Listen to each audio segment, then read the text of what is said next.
Chapter 61. Sea of Ash. In the morning, Sunny woke up feeling grim and uneasy. The memory of the frightening dark mirror was still fresh in his mind, making every shadow seem sinister and foreboding. He scowled sullenly. What the hell? I'm the child of shadows. Why do I have to be afraid of my own domain? But then again, darkness and shadow were not the same, even if a lot of people tended to mistake one for another. Shadows were born from the absence of light.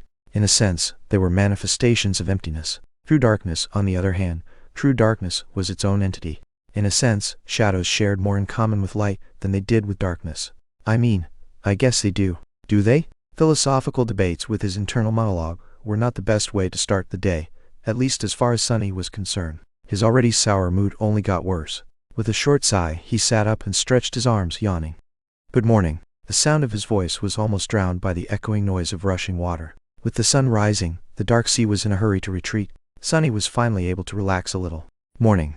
Nephi's had been guarding the camp during the latter part of the night, so she was already awake. As usual, she was meditating, with her eyes closed. In the absolute darkness of the night, watching over something actually meant listening for suspicious sounds, so keeping one's eyes open was not that useful. For everyone except Sunny, that is, who had perfect night vision thanks to his attributes. Hearing him stand up, Changing Star slowly opened her eyes.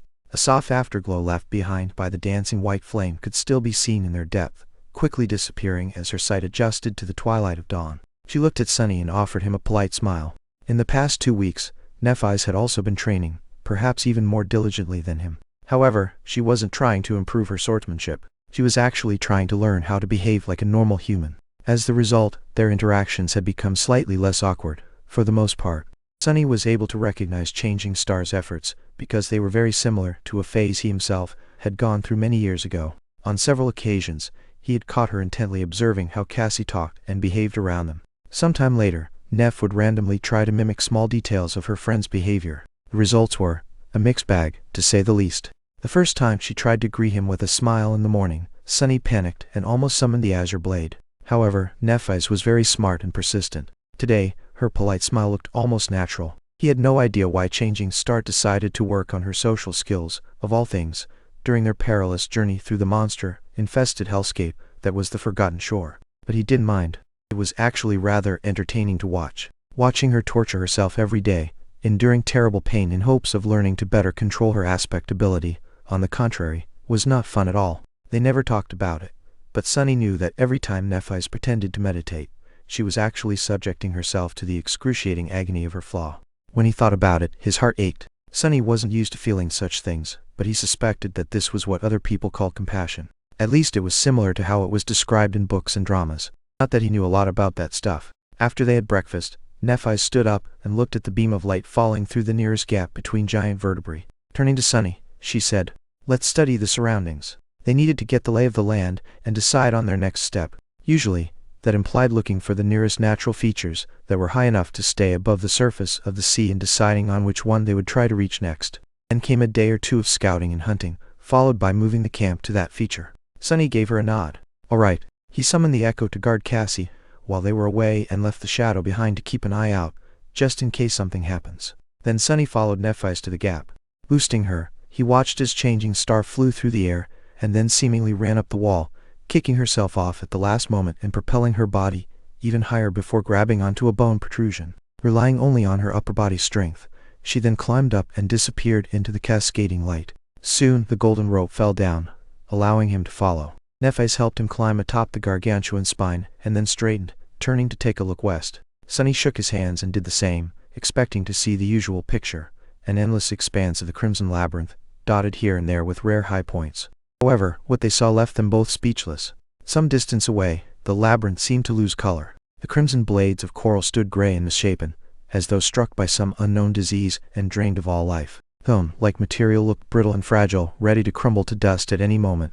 A patch of dead coral spread for as far as the eye could see. Further away, the walls of the labyrinth seemed to have collapsed into a sea of ash, gray sand. This ashen wasteland looked so alien and strange after weeks of seeing only the endless crimson pathways that Sunny felt a shiver run down his spine. The fact that they didn't notice even a single monster moving through the mud beneath made him feel even more disturbed. There was only one visible high point to the west of them. Far away into the distance, the ground rose, forming a tall hill. The hill was probably the largest they had seen, easily capable of becoming a real island once the water rose in the night.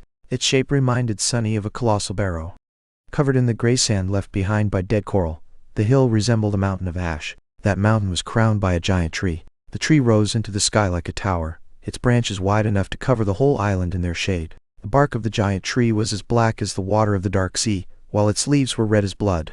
Contrasted against the gray sky, the crimson crown of the majestic tree looked incredibly vibrant and magnificent. Sunny gulped. What the hell is that? Nephise was either thinking or had nothing to say. She just stared into the distance, a slight frown on her face. At that moment, something glistened brightly from beneath the tree. The glimmer was clear and easily visible even from their position, like a beam of sunlight reflected by a large mirror. A moment later, it was gone, only to appear again after a few seconds. A mirror. Sunny shivered, remembering the previous night. For some reason, the bright glimmer suddenly seemed to become menacing. After some time had passed, he addressed Neph again. What do you think? He lingered a bit before turning to him. While Changing Star was deliberating on what to say, he glanced at the ashen wasteland again. Finally, she spoke. This is the only way west. Sunny grimaced and looked away. He didn't like this turn of events one bit. So, we are going? Nephise turned to face the giant tree and, as though affected by its grandeur, hesitantly shrugged. Do we have a choice? Some time later, they abandoned the remains of the giant sea monster and moved west, planning to check the situation inside the wasteland that lay between them and the ashen barrow. Initially, they weren't planning to approach the strange island. However, things turned out to be rather unusual once they entered the wasteland.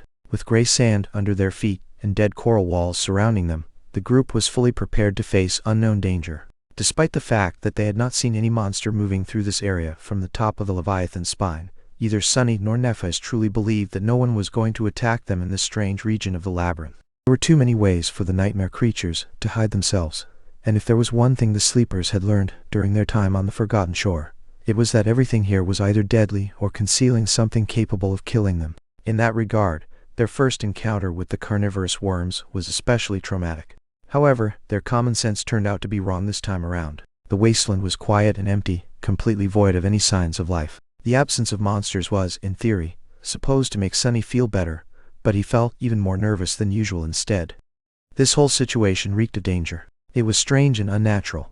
If even the monsters were afraid to approach this place, what were they doing walking deeper and deeper into the wasteland of their own free will? Were they fools not to turn around and run away immediately? Soon, they reached the point where the walls of the labyrinth had crumbled into dust. Now, there was nothing but a vast expanse of gray sand between them and the hill crowned by the giant tree. Nothing could hide on that ashen flat. However, they would also be unable to conceal themselves from anyone's gaze. Sunny glanced at Nephise. Are you sure you want to do this? Changing Star scowled and lowered her chin. Then, looking forward, she scowled and said, Let's go. Chapter 62. Hide and Seek. As soon as they left the familiar confines of the labyrinth and stepped into the vast expanse of the ashen wasteland, Sunny felt strangely uncomfortable. It was as though he had unknowingly turned slightly agoraphobic while traveling through the complicated madness of the Crimson Maze. He had grown accustomed to being surrounded by tall walls of coral, with endless tangled paths stretching in all directions for as far as he could see. Despite the fact that the labyrinth was hiding numerous dangers, it also offered a strange sort of safety, at least in the case of Sunny, who had the advantage of being able to see beyond its twists and turns thanks to his stealthy shadow scout. Now with gray sand beneath and nothing to break the line of sight, he had lost that advantage. The idea of not being able to hide from the enemy made him feel naked. Keep cool. There's no one here. That thought, which was supposed to calm him down, had the opposite effect instead. Indeed, there were no nightmare creatures anywhere in the desolate wasteland. But why was that? What made them so eager to avoid this place? Nephise was walking in the front of the group, with Sunny right behind her. The Echo was in the rear, moving at a slow pace. He looked around, and after a bit of hesitation, said in a low voice, I don't like this. Nephise glanced at him with her usual indifferent expression. Turning away, she simply said, Stay alert. They continued forward in silence, sand squeaking under their feet. A dozen or so minutes later, Changing Star raised her hand, gesturing them to stop. Turning to Sunny, she asked, Has your shadow noticed anything? He shook his head. No, there are some irregularities here and there, like small knolls or shallow pits, but nothing is moving. Mostly, it just seems flat and lifeless. He turned to Cassie and asked hesitantly, Do you hear anything? In some cases, her keen hearing was more effective than his shadow sense. When they were caught by the storm, Cassie had been able to sense that something was wrong long before her seeing companions noticed anything. However, this time it was of no use. She simply shook her head, indicating that there were no unusual sounds around them. Nephi sighed and lowered her head, thinking. Then she cast a gaze at the distant ashen barrow. Let's continue. However, she did change the direction of the group slightly, aiming to approach one of the knolls that Sunny had noticed. By the time they approached it, it was already noon.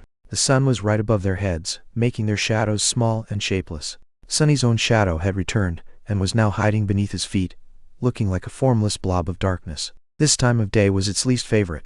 Nephi summoned her sword and slowly approached the knoll, trying to determine its nature. There was nothing remarkable about it except for the fact that everything around was flat, and it was not. The knoll was about as tall as Sunny, somewhat oblong and covered in the same gray sand as the rest of the wasteland. It didn't seem dangerous, but there was no harm in checking. Well, most likely. Maybe it could provide them with some useful information. Just as Changing Star was about to stretch her hand and touch the surface of the knoll, Sunny's shadow suddenly noticed something moving in the distance, back at the edges of the labyrinth where they had come from. Acting on instinct, Sunny jumped toward the echo and hissed to Neph, "Hide!" At the same time, he dismissed the hulking scavenger. Suddenly losing her mount, Cassie flung her hands up and fell. Catching her in the Princess Carry, Sunny darted toward the knoll and lowered himself to the ground, placing the blind girl between himself and crouching Nephi's. Changing Star put one hand on Cassie's shoulder and looked at him with a silent question in her eyes. "Danger?" Sunny raised one hand with his palm open, telling her to wait. His shadow was already peeking from behind the knoll, carefully observing the source of the movement. Already some distance away, the dead walls of the labyrinth rose from the gray sand. Suddenly, one of them collapsed, knocked over by a massive figure. Surrounded by the cloud of ashen sand, the figure moved forward, stepping onto the flat surface of the wasteland. 8 legs, 2 terrifying bone scythes, black and crimson carapace that looked like ancient armor that had been splattered with blood, another centurion. Sunny silently cursed. They fought these monsters twice before, and won both times. However, that was because each battlefield had been carefully prepared to stack advantages in their favor, with plenty of planning and devious scheming on their part. He wasn't sure that they would be able to kill one in a direct confrontation, at least not without suffering serious damage. Turning to Nephi's, Sunny whispered. A carapace centurion had just walked out of the labyrinth. She scowled. Cassie, meanwhile, lightly touched his hand and asked, "Where is it heading?" Sunny blinked, then concentrated on the shadow's vision. Soon, he exhaled with some relief. "Looks like it's heading for the Ashen Barrow. If we stay hidden behind this knoll, and it doesn't change course, there's a high chance that it won't notice us." Changing Star thought for a second and then nodded. "Keep an eye on it, and tell me as soon as something changes." Trying to become as small and silent as possible, the 3 of them pressed their bodies to the knoll. There wasn't a lot of space to hide, so they had to endure being cramped against each other. Well, maybe endure was not the right word. Sunny might have even enjoyed the situation in other circumstances. "What are you thinking about, fool? Concentrate on the deadly monster," he thought angrily, berating himself. But it was so hard to concentrate with Cassie's soft body pressed against his deadly monster. Finally able to get his mind out of the gutter, Sunny sighed and focused on observing the centurion. The hulking creature was moving through the wasteland, slowly drawing closer. Soon, he was able to see every crimson line and every spike on its weathered carapace. However, his eyes were glued to something else. Cautiously held between the centurion's eyes, a beautiful crystal was gleaming with hypnotic inner light. It was bright and strangely alluring. A transcendent soul shard. They had already seen a similar scene, back when a pair of centurions were retrieving 2 of such crystals from the remains of the giant shark-like creature. So that was their destination. Sunny glanced at the magnificent tree, standing atop the Ashen Barrow. With its onyx branches and vibrant scarlet leaves, it looked striking and majestic, like something wholly hidden in the depths of hell. He shared his findings with the group, careful to keep his whisper as quiet as possible. The centurion was about to walk past their hiding spot. Despite the fact that there was some distance between its path and the knoll, Sunny was still nervous. This was the most dangerous moment. The monster came level with the knoll, then proceeded forward without blinking an eye. He exhaled. "It's walking toward the barrow." Nephi's did not relax, still ready for things to go south at any moment. "Follow it." Sunny nodded. A moment later, his shadow slid from behind the knoll, sneakily pursuing the nightmare creature. With how much the range of shadow control had improved, he was pretty sure of his ability to tail it to the footsteps of the Ashen Hill. The centurion crossed the wasteland with the transcendent shard clasped tightly between its sides. Its bearing was somewhat strange, seeming almost pious. It looked like a pilgrim walking toward a mysterious, sacred site. Soon, it approached the Ashen Barrow and suddenly stopped, as though afraid to cross some invisible line. Then the centurion carefully placed the shard on the sand and backed away from it, its eyes turned to the ground. After distancing itself from the gleaming crystal, the massive creature kneeled. Sunny had to rub his eyes to make sure that he wasn't seeing things. He wasn't. The carapace centurion bent its 8 legs and lowered itself to the ground. submissively placing its terrifying sides in front of its bowing torso. Noticing Sunny's strange behavior, Nephi's raised an eyebrow. "What is it?" He hesitated. "Wait." At this moment, his shadow, which was safely hidden some distance away from the kneeling monster, noticed a slight change on the surface of the ashen barrow. The bright glimmer they had seen from the top of the Leviathan's spine was back. Only this time, it was even more blinding. The glimmer rose into the air from the shadows cast by the branches of the towering tree and moved, slowly approaching the footsteps of the hill. When Sunny was finally able to discern the source of the shining, his eyes widened. Feeling a cold shiver running down his spine, he forgot to breathe. Chapter 63. Lord of Ashes. Moving through the ashen sand and piles of fallen leaves, a giant monster was coming down the hill. Sunny gulped, his expression turning dark. The creature was as large as a house, with its 8 segmented legs resembling tall pillars. Its form was similar to that of scavengers and centurions, comprised of a crab-like carapace and a protruding, somewhat humanoid torso. However, this was where the similarities between them ended. Instead of chitin, the behemoth's shell was seemingly made out of polished, lustrous metal. It was as though its whole body had been once submerged into a crucible of molten steel, emerging from it encased in an impenetrable suit of shining armor. Beams of sunlight were reflecting from the chrome surface of the carapace, creating the bright glimmer Sunny had noticed. Massive but strangely elegant, the steel monster resembled a giant knight. Sunny was ready to swear that he had noticed the shapes of 7 stars carved into its chest.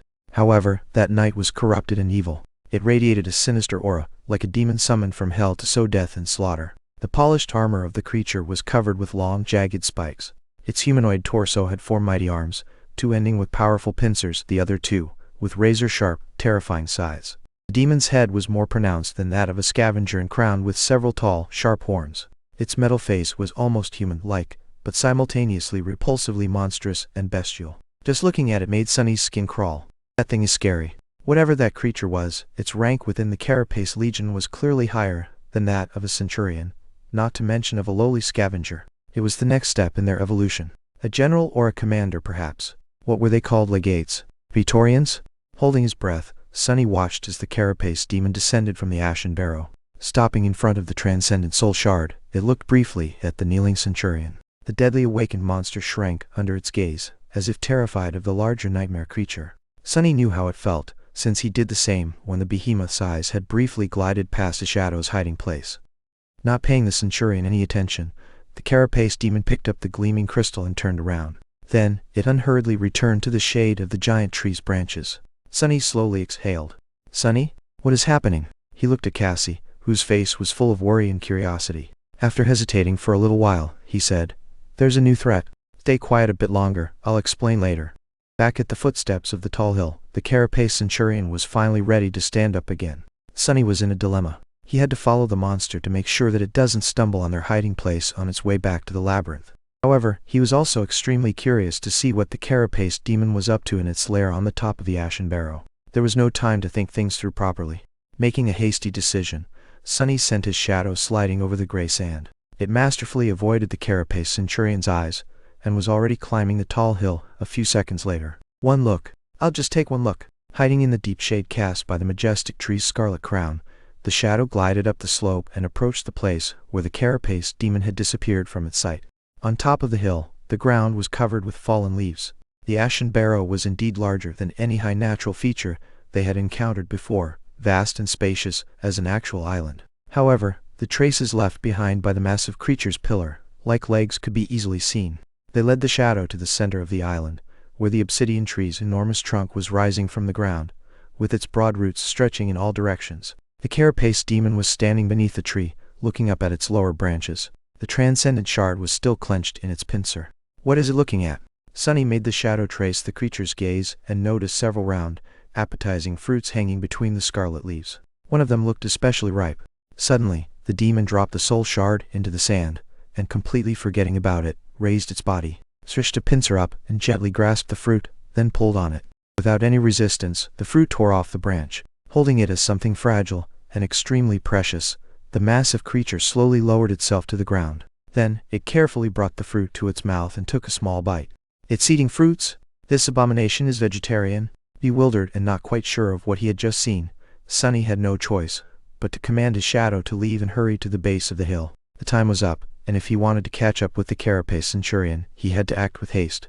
Gliding over the fallen leaves, The shadow descended from the ashen barrow and flew back in the direction of the labyrinth, soon catching up with the retreating monster. Phew! Feeling a lot of relief, Sunny made sure that the Centurion's route would not put him on the collision course with the knoll they had been hiding behind, and finally allowed himself to relax slightly. He waited until the wielding monster was completely gone before slowly rising back to his feet. "It's safe to come out now." Nephi's and Cassie stood up, stretching and massaging their limbs. Suddenly remembering how tightly they were pressed against each other while hiding behind the knoll, Sunny just barely avoided turning red with embarrassment. That was a necessary measure. He was almost glad that the carapace demon had appeared at the perfect moment to take his thought away from that situation. "What happened?" Nephi's looked at him and raised an eyebrow. For once, her expression of indifference did not look very convincing. Sunny glanced at the not-so-distant ashen barrow and shivered. "There's danger ahead. We need to return to the Bone Ridge. I'll explain everything once we're safe and sound back at the camp." She opened her mouth to say something, but then thought better of it and remained silent, simply giving him a nod. The trust they had built was enough for that much at least. Sunny summoned the echo, tied the golden rope around its torso, placed Cassie's makeshift saddle back on its carapace, and helped the blind girl climb to her seat. Picking up the saddlebags, he fixed them back onto the scavenger and took a step away. They were ready to go. Before that, however, Sunny had one more thing to do. Coming close to the knoll, he used his hands to brush the sand off its surface. Soon, the onyx-black surface was revealed beneath. It was the same exact color as the bark of the colossal tree growing from the center of the ashen barrow. The knoll was, in fact, just a small portion of one of the tree's giant roots, raised slightly above the ground in this part of the wasteland. Sunny looked around, trying to calculate the size of this sea of ash. Finally, he was starting to understand what had drained all life from the giant patch of the Crimson Labyrinth. Back inside the Bone Ridge, they were sitting around the fire. The delicious smell of roasting meat filled the air, making Sunny's stomach produce embarrassing sounds. However, it wasn't time to eat yet. He was in the middle of telling the girls about what he had seen. After the Centurion kneeled, another carapace creature came from the top of the ashen barrow. Only this one was not one of those we had seen before. It was easily twice the size of the Centurion, 6 or 7 meters tall. "I can't even imagine how much it weighs." It looked like a moving house. Nephi's frowned, clearly not happy to know that there was such a behemoth barring their way. What's more, its carapace is not made of chitin. Instead, it looks like some strange metal alloy. I don't think we'll be able to cut through it. I also didn't notice any gaps in that monstrosity's armor, not even around the joints.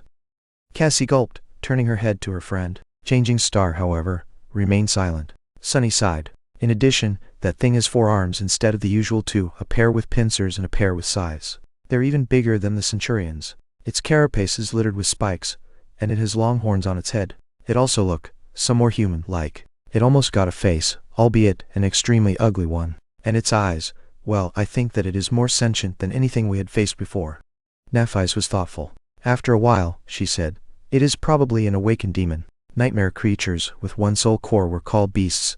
The ones with 2 cores were called monsters. 3 cores belonged to a class of creatures known as demons, with devils right above them with 4 cores. Sunny gave her a nod, indicating that he was in agreement with her conclusion. "Or maybe a devil. In any case, I think we should avoid that scary bastard at all cost." Changing Star stared at him, tilting her head a little. For a minute or so, there was only silence. Sunny gritted his teeth, then sighed, then blinked a couple of times. Finally, he gave her a doomed crooked smile. "Let me guess. You want to kill it." Chapter 64.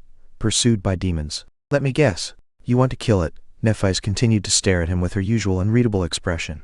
After a while, Sunny chuckled and shook his head in disbelief. "You really are crazy. That's an awakened demon we're talking about, remember? Have you forgotten that we're just sleepers?" Then he frowned and scratched his head. Wait a second. I feel like we already had this conversation before. Doesn't it feel familiar?" Cassie glanced at the two of them and politely cleared her throat. "Actually, you had said pretty much the exact same thing right before we decided to attack that first carapace Centurion." Sunny beamed. "Yes, exactly. And how did that end up?"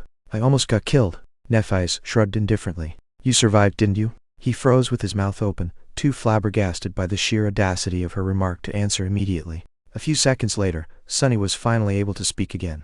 "That's not the point." Cassie gently touched her friend on the shoulder and whispered, "Neph, that's not a very nice thing to say." Changing Star's face flushed a little. Glancing aside, she hesitated and said, "What I meant to say is, we've won in the end, didn't we? It was a risk we had to take, and it paid off. We've grown stronger since then." Sunny had a feeling that the fight against the carapace demon was already inevitable, but couldn't bring himself to stop protesting, solely out of principle. But that thing, it's huge. It's so tall you won't even be able to poke it with your sword. What are we going to do? Asked the bastard politely to lower itself to our level. Neff frowned and looked at him with displeasure. It's just an awakened demon, I know. Sunny sighed and shook his head again, feeling like he was talking to a stone wall. Changing Star's mind was still a mystery to him. He had realized a long time ago that there was a deep dark well hidden behind her seemingly radiant exterior. No one pushed themselves that hard, endured that much, went that far unless they were being pursued by demons of their own. He knew that from experience.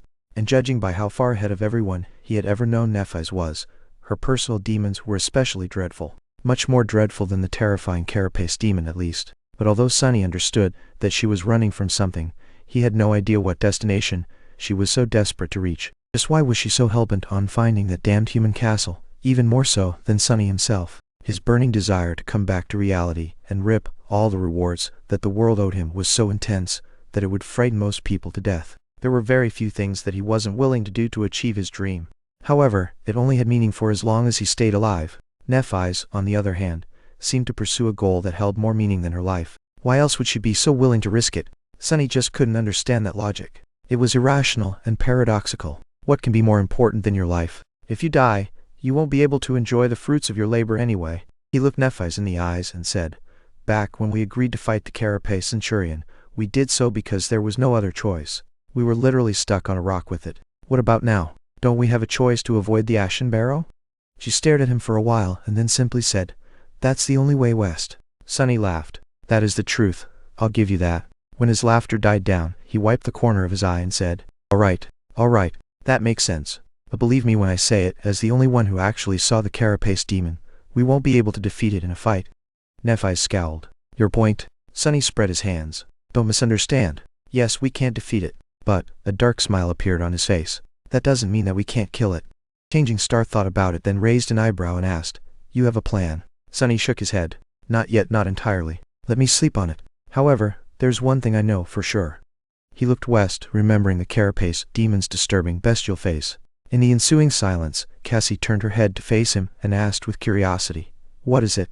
Sunny blinked. "Oh yes. It's pretty simple really. Unlike the scavengers and centurions, that thing appears to be rather intelligent, which means that it can be deceived." They spent another uneventful night inside the dead Leviathan's spine.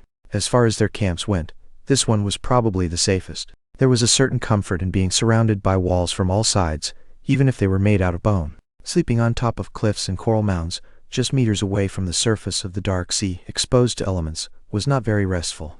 Sunny even entertained the thought of suggesting to Nephis that they should stay here for a while, a few weeks, or even months if needed. They could slowly explore the surrounding areas, hunt monsters and grow stronger. Then, after absorbing hundreds of soul shards and shadow fragments, armed with dozens of memories and even a few more echoes, perhaps, they could attack the Carapace demon and be more sure of success.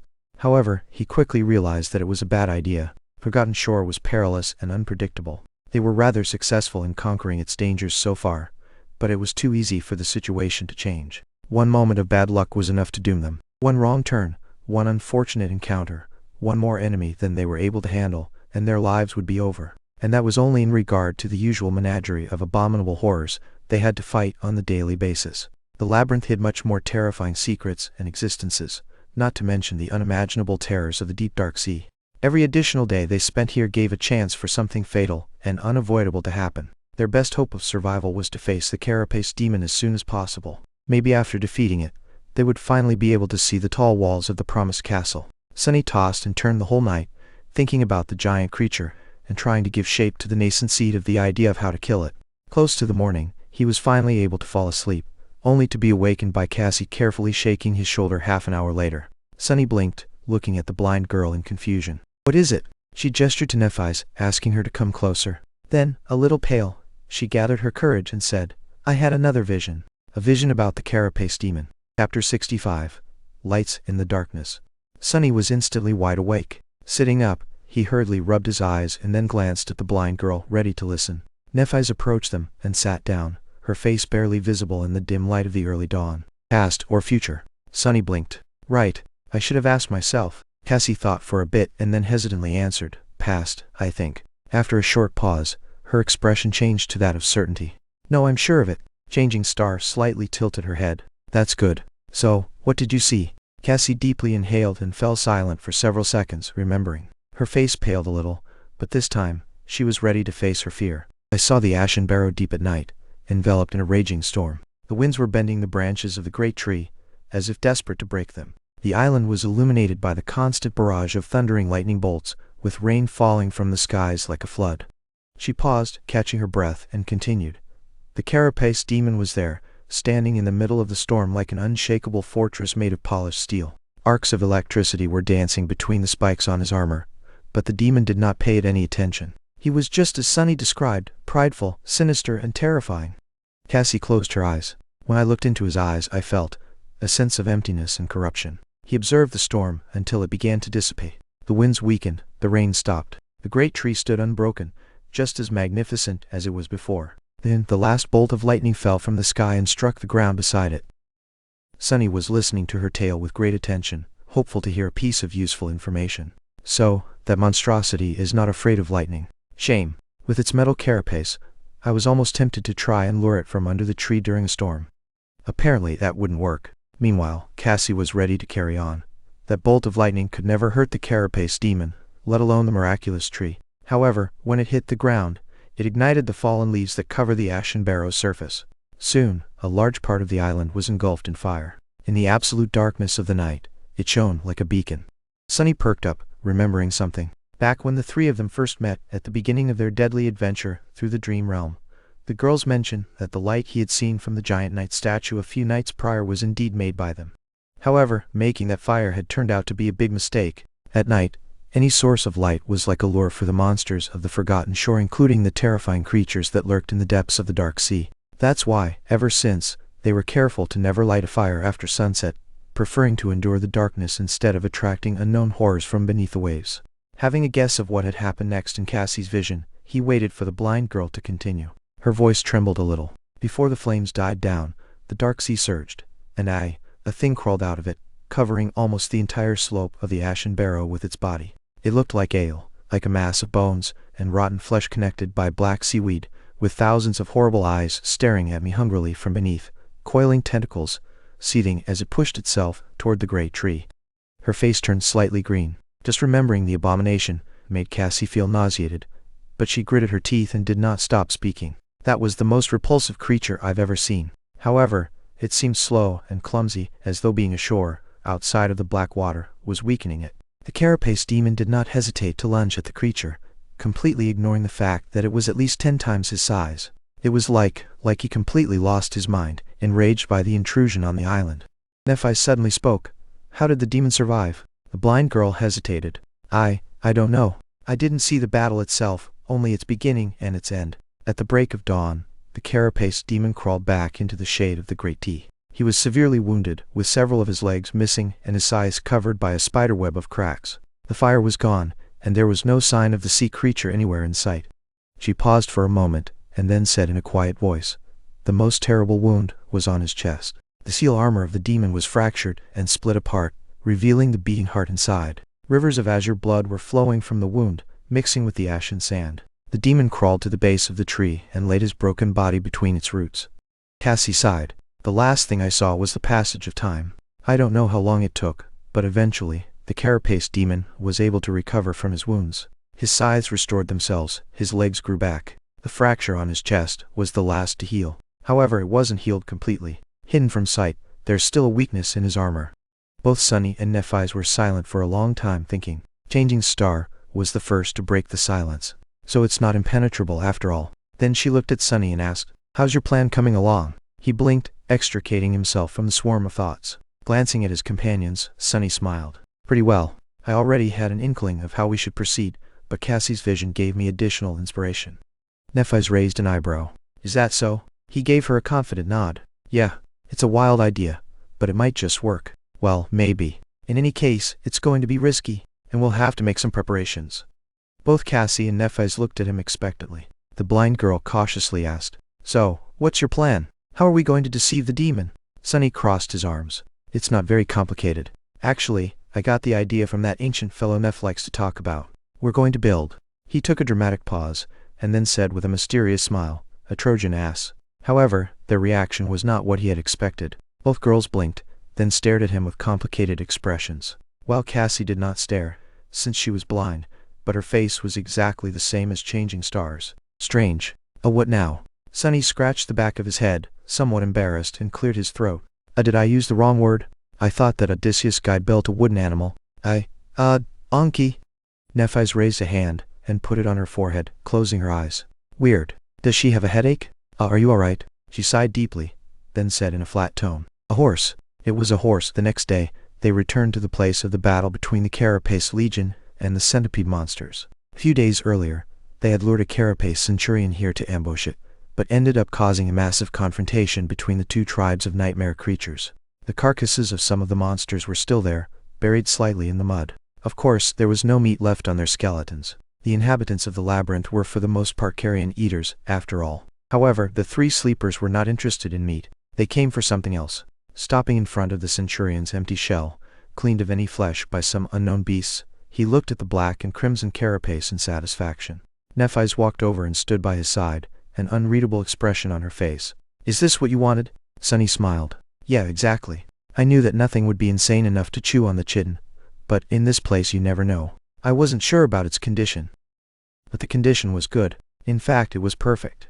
Chapter 66. First part of the plan. Close to the evening, with the sun tiredly descending toward the horizon, a strange creature walked out of the colorless remains of the labyrinth. If walking was even the right word, dragging its legs in the sand, the creature somehow floated forward without moving them. It looked like a carapace centurion, or at least a close approximation of one. All the necessary parts were in place. The creature had a black carapace with a menacing crimson pattern on it, a humanoid torso, 8 segmented legs, and 2 arms ending with formidable bone scythes. However, all these parts looked mismatched and strange, as though put together by some clumsy sculptor. Additionally, the centurion moved as if it was seriously drunk. Carapace was careening to one side, sometimes scraping against the sand. The torso was swinging back and forth for no apparent reason. The scythes were awkwardly lodged behind the creature's back, crossed against each other at a strange angle. At some point, one of them simply dropped to the ground. The centurion stopped and hesitated for a few seconds, as though unsure what to do. Then it left its scythe arm behind and continued on its way, as if nothing had happened. A perceptive observer would have noticed that the creature seemed to possess 2 shadows. The first shadow was as one would expect, its shape identical to the creature itself. The second one resembled a human. It briefly showed itself from beneath a larger shadow when the centurion abandoned the runaway limb. The human shadow then proceeded to facepalm and shake its head in utter contempt. The whole situation was nothing short of being completely bizarre. But for better or worse, there was nobody around to notice the weird creature. Unobstructed, it traversed the wasteland, moving in the direction of the ashen barrow. Soon, it was almost at the footstep of the tall hill. The sunset was approaching. The strange centurion plopped on the ground at the base of the ashen barrow and stopped moving completely. Awkward and lopsided, it looked like a parody of the other monster of its kind who had kneeled gracefully at the same spot a few days prior. Additionally, it arrived without a tribute. There was no transcendent soul shard in sight. Added to the disrespectful pose, this transgression was more than enough to get the centurion killed. Perhaps it was suicidal. On top of the barrow, the carapace demon moved and rose from the ashen sand. His shining armor glistened, reflecting the light of the setting sun. Encased in bright metal, with a crown of horns adorning his head, the demon looked fearsome and sinister. Gazing down, he lingered for a few moments. 2 dark scarlet embers ignited in the depths of the demon's eyes. Shifting his terrifying scythes, the giant monster walked forward, slowly descending from the hill to face the strange visitor. The ground shook as he approached. However, the bizarre centurion did not even flinch. In fact, it remained completely motionless. The carapace demon stopped some distance away from the suspicious creature. He observed it, clearly understanding that its pathetic appearance might be a trap. The labyrinth was full of unimaginable dangers. Rashly approaching an unknown foe was not something an awakened demon, who possessed his own form of intelligence, would do. At least that was what the 3 sleepers had assumed. However, they were wrong. Just a second later, the carapace demon lunged forward. Its scythe flashed through the air, severing the centurion's torso in half. The adamantine chitin was cut apart as though it was made of butter. The upper half of the monster's torso flew off, revealing only emptiness inside. On the other side of the ashen barrow, Sunny, who was running up the slope with all his might, cursed under his breath. That was too soon. He thought that they would have more time. Who knew that the carapace demon would turn out to be such a daredevil? He didn't even hesitate before going all out. With Cassie riding piggyback on his back, Sunny gritted his teeth and tried to run even faster. It was time to switch to plan B. A moment later, the weird centurion's carapace came apart, setting the echo that had been hiding underneath it free. Pushing the pieces of chitin away, with its powerful pincers, the scavenger rushed toward the towering demon. It was aiming to duck underneath it, and hopefully mess up the giant's legs. First part of Sunny's plan was rather simple. They were going to use the remains of a dead carapace centurion to disguise the echo, which was much smaller in comparison, as one of the officers of the Carapace Legion. Then, they would send it to the base of the Ashen Barrow to lure the demon away. The three of them were going to circle the hill and hide themselves under the gray sand in advance, then run up the slope and to the center of the island as soon as the demon had left. The echo was supposed to buy them enough time to climb the great tree and conceal themselves in its branches. Then, Sunny would dismiss the echo, thus finishing the first stage of the plan. He never intended for the scavenger to actually fight the fearsome demon. However, the Carapace demon's unusually swift act of aggression had messed up the timing of the whole thing. The decoy was already destroyed, yet they weren't even halfway to the tree. In this situation, there was no choice but to order the echo to attack, hoping that it could stall the giant monster. That way, of course, Sunny was putting his scavenger at risk. There was no other choice. Just as he was about to reach the crest of the hill, the echo tried to hide itself beneath the Carapace demon's massive body. It was doing the same thing that Nephi's had done when fighting the first Carapace centurion, intending to use the size of the enemy against it. The difference was that this time, the smaller participant of the fight was clad in a sturdy carapace, as opposed to a squishy human girl who had no protection. Even if the demon tried to crush the scavenger with its weight, it wouldn't be able to kill it. However, the demon understood it too. Moving with incredible speed, he shifted his torso and struck out with a pincer. The scavenger was swatted away like an irritating insect, flying through the air and heavily crashing onto the ground. His carapace had almost cracked. Running toward the great tree, Sunny grimaced. He wanted to dismiss the echo, but knew that it was too soon. They needed more time ahead of him. Nephi's was already approaching the enormous black trunk. Not wasting any time, she removed the seaweed rucksack from her back, gently laid it on the ground, and began climbing, grabbing onto the cracks of the onyx bark. Meanwhile, the echo was shakily rising to its legs. A stubborn light was burning in its eyes. Producing a loud screech, it clacked its pincers in the air and once again rushed toward the demon. "Go get him, buddy," Sunny screamed inwardly, wishing his scavenger luck with all his heart. The smaller creature bravely ran toward the steel behemoth, raising its pincers to attack. It was followed by two shadows, one bestial, the other one human. Sunny was quickly shortening the distance to the great tree below the hill. The Carapace demon calmly stepped toward the rushing enemy. Its forearms moved in unison. Suddenly, the scavenger's arms were sliced off. Its body was gripped in two giant pincers and raised into the air. Sunny didn't even have time to react. A fraction of a second later, the demon slightly strained its arms and tore the echo in two, separating its torso from the carapace and crushing both halves into a bloody pulp. On top of the hill, Sunny stumbled. The familiar voice resounded like a tolling bell in his ears. "Your echo has been destroyed." Chapter 67. Racing Against Time. "Your echo has been destroyed." Sunny stumbled and almost fell. Cassie gripped his shoulders tightly and leaned back a little, trying to help him keep balance. With fallen leaves flying from under his feet, Sunny somehow managed to catch himself in time. No, anger and regret clouded his mind, but it was too late to do anything. His trusty scavenger was dead, sliced and torn apart by the giant creature. The ease and brutality with which the Carapace demon had decimated the poor, brave beast would have been insulting, if it wasn't so terrifying.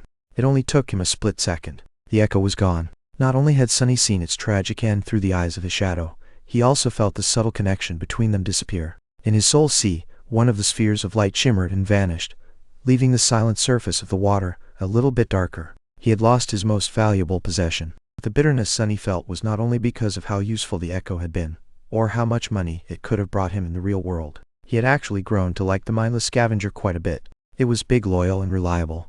It even seemed to possess a strange sort of stubborn, off-putting personality. And now, it was dead. Gritting his teeth, Sunny ran like a madman. There would be time to mourn the loss of the loyal echo later. Right now, they had bigger problems. "Sunny? What happened?" Cassie's whisper sounded worried and tense.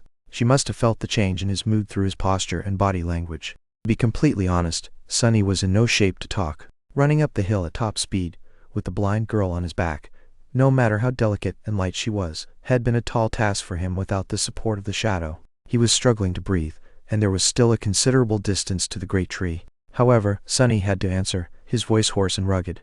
"He killed the echo." Then, there was no time for words anymore, because things were turning from bad to worse. Down at the bottom of the hill, the Carapace demon was standing above the mutilated remains of the scavenger, looking at them with contempt. Heavy drops of azure blood were falling from each of his four upper limbs.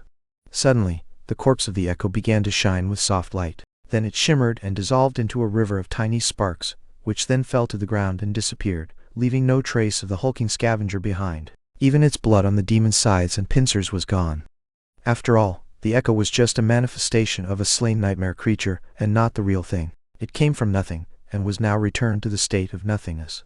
However, the carapace demon was not looking at the unexpected light show. Instead, he was staring at one particular spot on the ground. There, a lonely human shadow was frozen in confusion, uncertain what to do. With the body of the echo, and consequently, its spacious shadow, gone, it was instantly revealed and had nowhere else to hide. Crap! The demon tilted his head, then moved with the speed of lightning and pierced the shadow with a scythe. Sunny flinched, ready to experience blinding pain, but nothing happened. The shadow, which had raised its hands in fright, looked down at the massive blade protruding from its chest and scratched its head. It was completely fine. Well, of course, it was just a shadow, after all. One had to have a body to be susceptible to such attacks. Right, what else did I think would happen? Meanwhile, the demon was staring at the nonchalant shadow. The menacing scarlet light in his eyes blazed brighter. Sunny was getting closer to the trunk of the tree, temporarily fueled by adrenaline. Otherwise, he might have fainted from the strain already. Just a little more. They had every chance of making it. The shadow just had to distract the giant monster for a bit, but it seemed as though luck was not on his side today. Down below, the carapace demon retrieved his scythe. However, instead of attacking the human shadow again, it suddenly turned around and cast a dark look at the top of the ashen barrow, where the giant tree stood in all its magnificent beauty. The bastard was smart after all. Curse it all! Forgetting about the shadow, the behemoth lunged forward, rushing back up the tall hill slope. It moved with frightening speed, covering a dozen meters with each second. Get back here! Sunny screamed to his shadow as he approached the trunk of the tree. Helping Cassie climb down from his back, Sunny picked up the rucksack that Nephi's had left behind and handed it to the blind girl. Be gentle with that. Cassie nodded, well aware of the contents of the rucksack, and carefully hung it on her shoulder. At that time, Changing Star had already reached the lowest branches of the great tree. Not wasting any time, she moved to a spot above her companions, summoned the golden rope, and threw one of its ends down. Catching the rope, Sunny quickly tied a loop and handed it to Cassie. You go up first. The blind girl hesitated for a moment, then accepted it. Just as she was about to put her foot inside the loop, Sunny suddenly stopped her. Wait! Summon your staff. The wooden staff that Cassie used to walk was actually a magical item capable of summoning strong winds. In their travels, they rarely had a cause to use it, but now it could come in handy. Surprised and unsure of the reason, she nevertheless did as he had asked, summoning the memory from her sea of soul. The wooden staff appeared in her hand. Sunny lightly hugged the blind girl from behind and turned her body, guiding the hand holding the staff in the necessary direction. Then he said, Now summon the wind. In the next moment, a strong gale rose around them, blasting fallen leaves and ashen sand into the air. Instantly, a large portion of the island's surface was stripped bare. More sand was revealed beneath. Meanwhile, the shadow was racing against the carapace demon. The massive creature was already halfway up the hill, moving with the speed of a rushing train. The nimble shadow, however, was even faster. It had already overtaken the behemoth and was now flying forward, hurrying to return to its master. Good, now go? Sunny helped Cassie put her foot into the loop and stepped back, watching as Nephis pulled the rope up. She was going as fast as she could, which was really fast by human standards. But was it fast enough? Sweating, he counted seconds and waited. His life now depended on whether or not the rope would return before the demon arrives. Every moment felt like an eternity. He could already hear the distant, but quickly approaching sound of the carapace demon's 8 towering legs, stomping furiously through the sand. Finally, Cassie was at the level of the giant tree's lower branches. Nephis helped her step out of the loop and settle on the wide surface of the branch, then threw the rope down again. The demon was approaching the tree, still hidden from sight by its massive trunk. The shadow slipped beneath Sunny's feet and wrapped itself around his body. Catching the rope, Sunny practically flew up, climbing with incredible, adrenaline-fueled speed. Landing on the branch beside the girls, he quickly turned around and tried to pull the rope up. The monster could not notice the golden shine of it otherwise. It all would have been for nothing. There was less than a second left. Oh no, Sunny thought, his heart skipping a beat. But then Nephis simply dismissed the memory, making the golden rope disappear into thin air. The 3 of them crouched, hiding from sight, and held their breaths. A moment later, the furious mass of spikes and polished metal appeared beneath them. The carapace demon abruptly stopped, gazing around with his burning scarlet eyes. His pincers clicked, as if thirsty to tear flesh apart. The terrifying scythes were raised into the air, ready to sever. But there was nothing to kill underneath the great tree. The demon lingered, looking right and left. Then he raised his head and looked up. Thankfully, The branch the three sleepers were hiding on was very wide, more than enough to hide them from his sight. They remained motionless and silent, afraid to produce even the smallest of sounds. After a while, the behemoth finally lowered his gaze and carefully observed the ground, looking for the traces of possible intruders. However, the ground was clean and bare, all signs of their passage erased by Sunny with the help of Cassie's staff in advance. Not finding anything, the carapace demon had no choice but to walk away, moving on to explore other parts of the island. Sunny was finally able to exhale. Some distance away, the demon reached the edges of the area affected by the magical gale. There, he finally found two sets of footprints, one left behind by Nephi's, the other one by Sunny. With an angry roar that sounded like the clamor of tearing metal, the giant creature rushed down the slope of the ashen barrow, following the footprints to the wasteland beneath. However, the great desert was desolate and empty, with no living creature in sight. It was colored crimson by the setting sun. At that moment, the ground shook slightly, and a thunderous rumble resounded throughout the labyrinth, bringing with it chilling wind and the smell of salt. The dark sea was returning. Throwing one last hateful gaze toward the wasteland, the carapace demon turned around and slowly headed back to the top of his barrow. Chapter 68. Beacon of Death. Sunny, Nephi's and Cassie sat on a branch of the great tree, waiting for the sun to set. The branch was wide enough to accommodate twice as many people, so they weren't worried about being spotted from the ground. Still, they remained silent and motionless, wary of the giant monster that sometimes appeared beneath their hiding place. The sound of his footsteps sent shivers through the tense bodies of the three sleepers. Not once since coming to the forgotten shore had Sunny hoped for the night to come faster. There was a first time for everything. They could only proceed with the next step of the plan after darkness had fallen, so there was nothing to do now but wait. Sitting with his back against Neph and Cassie, Sunny stared into the distance and tried not to think about anything. Obsessing over past mistakes and future risks was only going to dampen his resolve, and it was already in short supply. Meeting a setback so early into the plan really threw Sunny off his game. He still couldn't recover from the sudden loss of the precious echo. Of course, he knew beforehand that many things could go wrong. In fact, he had even warned the girls that there were too many unpredictable elements, and thus it was impossible to reliably predict their chances of success. Nevertheless, he had not expected to lose the strongest member of their group at the very beginning. The first stage of the plan was supposed to be the safest. Things to come were going to be much more dangerous. Sunny looked at the darkening skies, barely visible through the thick canopy of the great tree's crown, and listened to the noise of the rising sea. In the dim twilight, Cassie shifted a little and then gently squeezed his hand. Her warm touch made Sunny tense up, but then, realizing that the blind girl was just trying to console him, he allowed himself to relax. Stupid. What am I, a kid? Holding hands will not solve anything. Despite these grumbling thoughts, Sunny reluctantly realized that he did feel a bit reassured, with no logical reason at all. Maybe they were going to pull this off after all. If this was their will, who dared to stop them? Soon, the night descended, drowning the world in absolute darkness. The ashen barrow had become an island in the black, undulating void of the dark sea. The breaks of the great tree swayed gently in the darkness, their vibrant scarlet leaves now indistinguishable from the obsidian surface of the wood. The leaves whispered and rustled, creating a calming melody in the threatening murmur of the surging waves. Sunny sighed, knowing that the moment of truth was approaching. He was sure of his plan, as far as it was possible to be sure of anything in this cursed place. But he also knew all the risks and all the things that could go wrong. At the end of it all, they were still tossing a coin, hoping that its fall was not going to spell their doom. He felt Neff's position shift. She turned her head and glanced in his direction, a calm expression on her face. Today, her inexplicable ability to remain composed in any situation, no matter how dire, was especially frustrating. Even though Changing Star could not see anything in the pitch black darkness of the starless void, she knew that he would notice her questioning look. Sunny closed his eyes, then opened them again and slowly exhaled. Let's begin. The three of them moved, performing a rehearsed set of motions. Cassie carefully shifted to the side, giving Sunny and Nephi space to do what needed to be done. Sunny gently placed the seaweed rucksack between himself and Neph, then opened it. His motions were slow and cautious. Inside the rucksack, two large clay containers lay surrounded by several layers of soft seaweed fiber. These jars were made by Sunny himself, and as such were not particularly sturdy. After all, he wasn't a craftsman. All his knowledge about pottery was received in a single day of listening to teacher Julius's rants about the importance of clay in the development of human civilization. Still, he at least remembered the basics. Inside the jars, all the oil they had gathered from the centipede monster splashed around, making Sunny's heartbeat unsteady. A centipede monster had two sacs in its body, each containing a different oily substance. When mixed, these substances produced an incredibly corrosive, deadly oil that could eat through a scavenger's carapace in seconds. It was also highly flammable. The jars contained the two components of the centipede oil. If they were to break during their run to the great tree, allowing the components to mix, well, there was a reason why the rucksack was entrusted to Nephi's while Sunny carried Cassie despite his inferior physical endurance.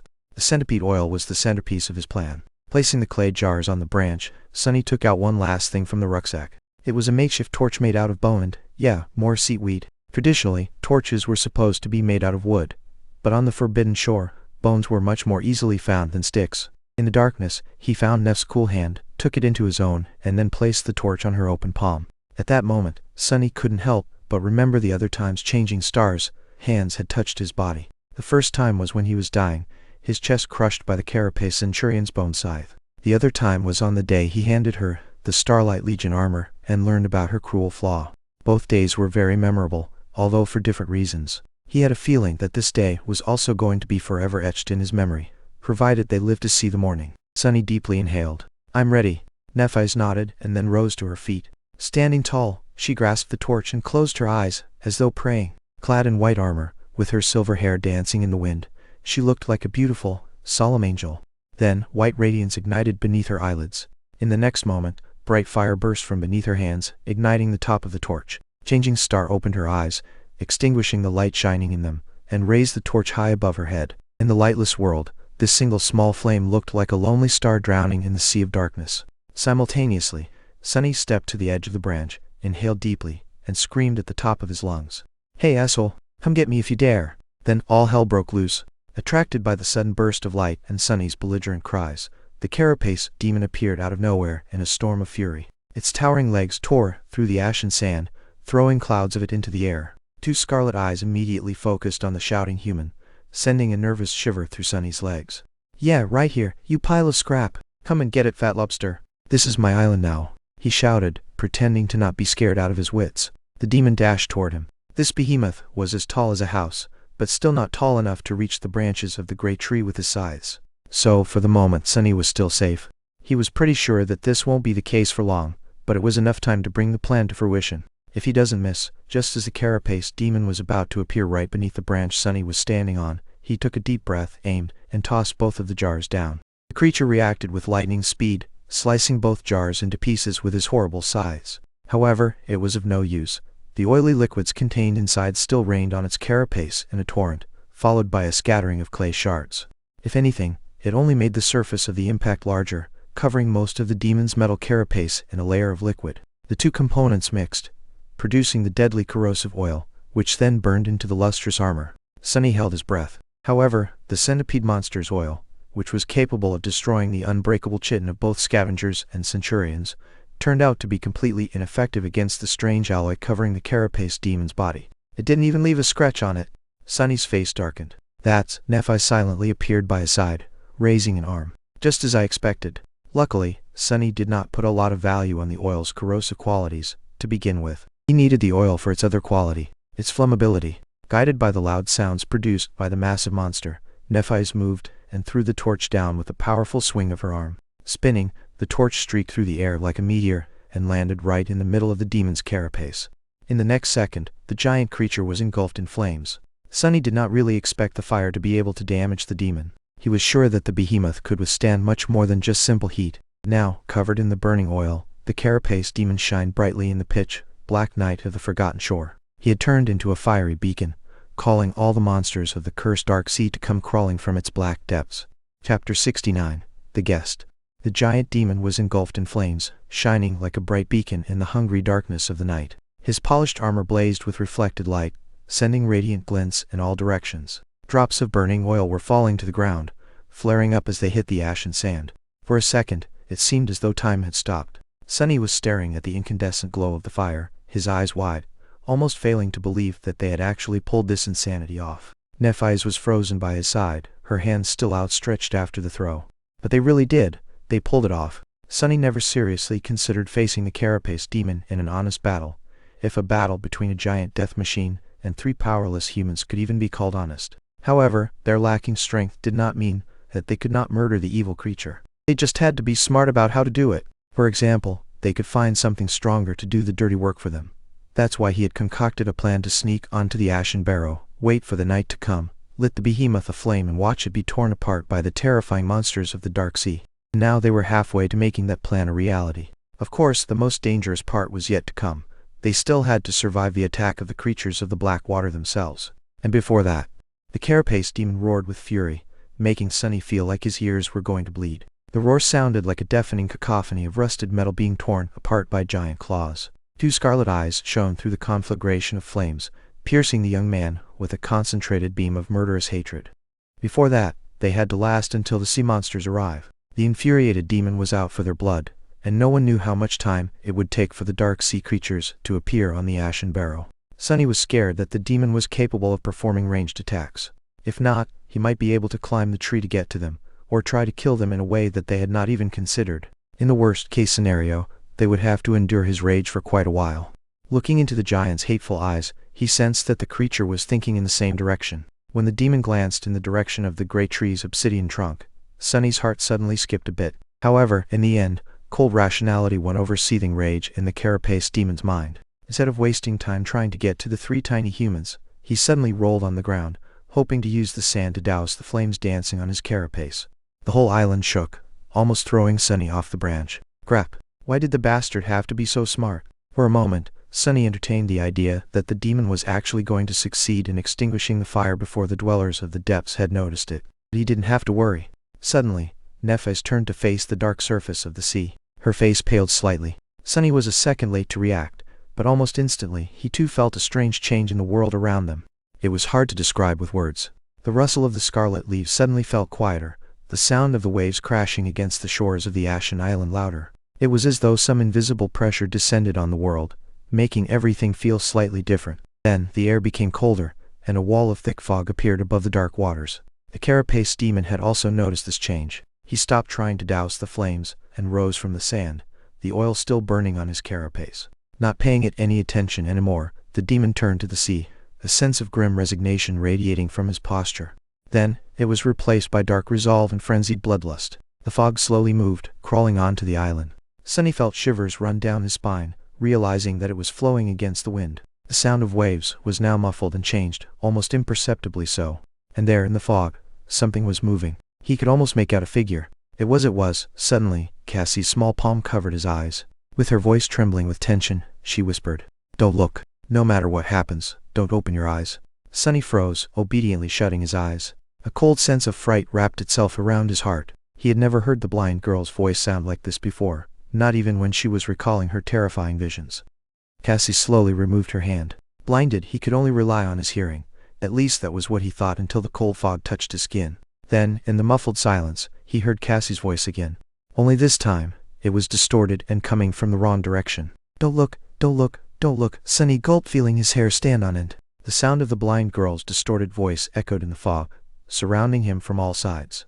Instead of growing quieter, it was becoming louder, overlapping over itself. "Don't look, don't look, don't look, don't look." Then it grew even louder still and turned into a cacophony of screams, crashing into Sunny like a wave, sounding nothing like what human vocal cords could ever produce. "Don't look, don't look, don't look, don't." Sunny stood paralyzed, stunned by the onslaught of inhuman shrieks. All he could do was try not to fall to his knees. And then, when his resilience was almost broken, everything suddenly stopped. The abrupt silence enveloped the world, making him exhale with relief. It was over. A few seconds later, Cassie whispered into his ear, "Open your eyes." After hearing the clear sound of her voice, Sunny was about to do as she told. Then he stopped. Her voice did not sound terrifying and distorted. It was just as usual, sweet and melodic. It even came from the right direction. But something about it was wrong. What? He lingered, keeping his eyes closed. Why was it so calm? Why didn't he feel the warmth of her breath as she leaned close to whisper into his ear? And how could she lean, if he was taller? Sunny froze, afraid to even breathe. Cassie's clear, familiar voice repeated, "Open your eyes, open." Then, mere centimeters away, it exploded with cold, malevolent authority. "Open your eyes." But he didn't. A second passed, then another, then one more. Each of them felt like an eternity. Sunny trembled, practically feeling his body aging. Finally, the voice returned. This time, it felt as though it was further away, withdrawing. No matter. Soon, he was able to hear the rustling of leaves and the sound of waves again. He could also hear Cassie and Neff breathing ruggedly beside him. It seemed that they were also assaulted by the terrifying mimic. And also, somewhere beneath them, the carapace demon roared and hit his eyes against each other. The loud clamor of steel resounded beneath the great tree, sending an almost palpable wave in all directions. This wave seemed to expel the unnatural fog, creating an enormous sphere of clean air. Sunny still kept his eyes shut. In the next moment, the whole island trembled as the demon clashed with the unknown horror that had been hiding in the fog. Something shattered with a deafening thunder, and the ground shook again, causing the branches of the great tree to sway. With his hands trembling, Sunny outstretched them and grabbed onto his companions, drawing them close. Holding each other, they listened to the sounds of the furious battle and waited. An eternity later, the fight between the carapace demon and the guest from the depths was over. Silence had returned to the ashen barrow once again. Sunny had long ago lost the track of time, and grew desensitized to the tremors running through the great tree each time the two monsters clashed. Sudden stillness gave him a start. With a slight shudder, he turned his head and listened, trying to discern what was happening. In the quiet aftermath of the terrible battle, Nephis hesitated, and then said in a raspy voice, "We can open our eyes now." Sunny lingered before following her advice. He opened his eyes and blinked a couple of times, his vision slowly returning. The pale light of dawn was creeping from the east, enveloping the island in the dim twilight. Beneath him, the surface of the island was torn apart and upturned, almost unrecognizable. It was as though the ashen barrow was pummeled by several rounds of heavy artillery fire. And on that surface, damn it, the carapace demon was slowly limping back from the edges of the island, leaving a trail of azure blood behind. He was heavily wounded, and in a terrible shape, with several limbs missing, and a spiderweb of cracks covering his once pristine carapace. 2 of his arms were gone, leaving him with a single scythe and a single pincer. Most of his rear legs were either broken or severed, forcing the behemoth to walk in a strange, unsteady gait. However, he was still alive. More than that, none of the armor plates covering his vital organs were seriously damaged, his metal shell still strong and impenetrable. Sunny clenched his fists and glanced at Neph, a dark expression on his face. What do we do?" Changing Star looked down. There was a cold glint in her calm gray eyes. Stretching her arm to the side, she summoned her sword and said, "Finish him off." Chapter 70. Judgment of the Blade. Sunny looked at the wounded demon, a grim look of resolve on his face. At this point, there was no reason to argue. They had no other choice but to face the guardian of the island themselves. Sunny's bag of tricks was all empty anyway. In the end, their fates were still going to be decided by sharp blades. Someone was going to get killed, and someone was going to be the killer. How are we going to deal with his armor? Nephis weighed the sword in her hand and glanced down. "I will break through the armor. Can you create an opening?" Sunny nodded, not wasting time on unnecessary questions. If Changing Star was certain of her ability to cut through the demon's carapace, he had no reason to doubt it. Creating an opening, that was not going to be easy. Even though the monster had suffered terrible injuries, he was still a force to be reckoned with. His size alone was going to pose difficulties. They would have to bring the behemoth down to his knees before even thinking of carrying out any sort of an effective attack. And he was not just going to stand still under their assault either. But what else was there to do? While Nephis was tying the golden rope to the branch, Sunny walked over to Cassie and lightly squeezed her shoulder. She tried to force a smile. "I take it that the carapace demon is still alive?" Despite the heavy, cold, dark feeling gripping his heart, Sunny tried to make his voice sound relaxed and carefree. "Yeah, but just barely. Don't worry too much. This whole thing will be over in no time. One way or another," he added inwardly.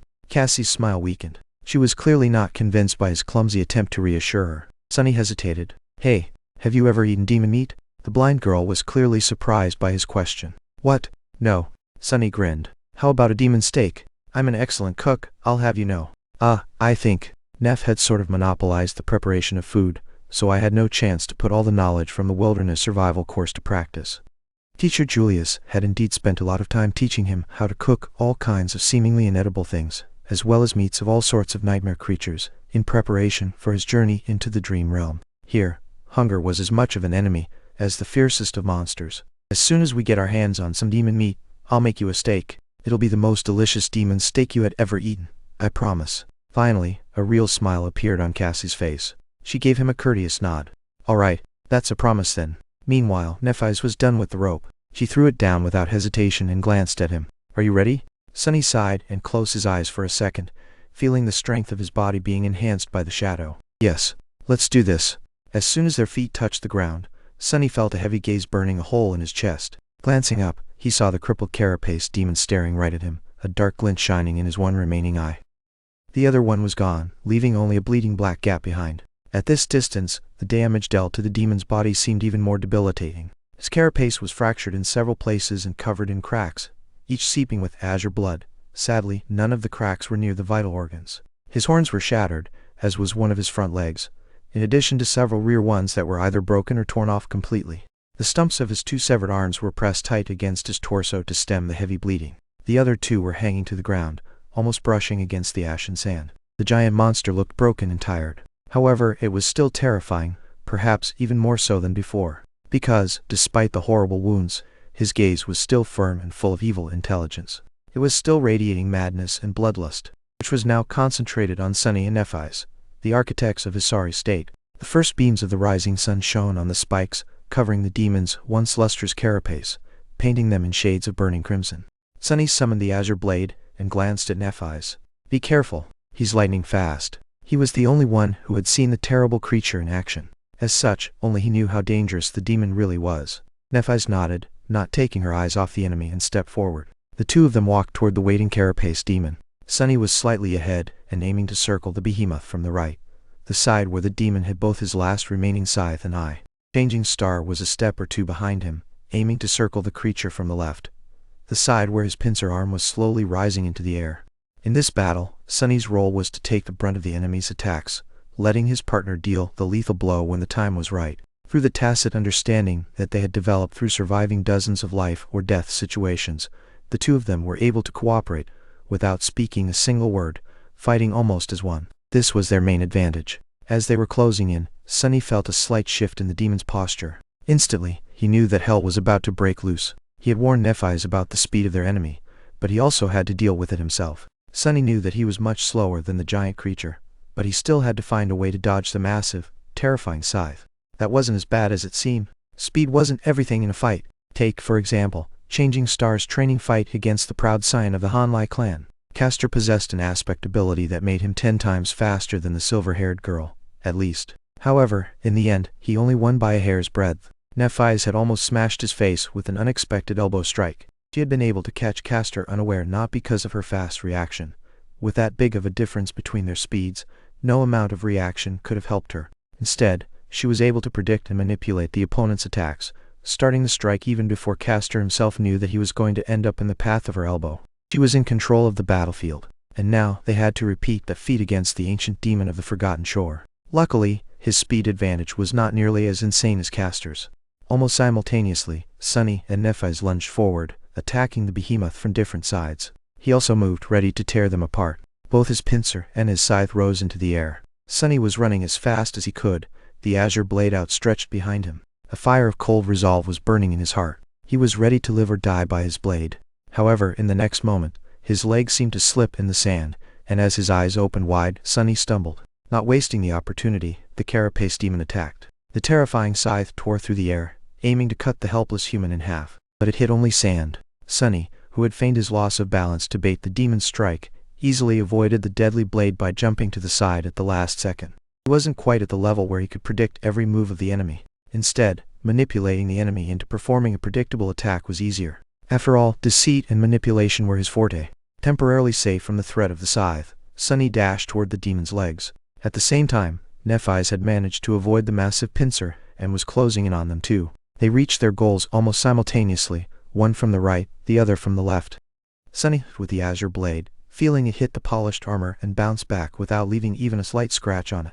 Dull pain radiated through his hands. On the other side of the behemoth's massive body, Nephi's achieved more success. She had attacked the already injured front leg of the monster, cutting deep into his flesh through the wide crack in the metal plate. Severely damaged, the leg wasn't able to support the weight of the giant creature anymore. It buckled, sending the demon reeling.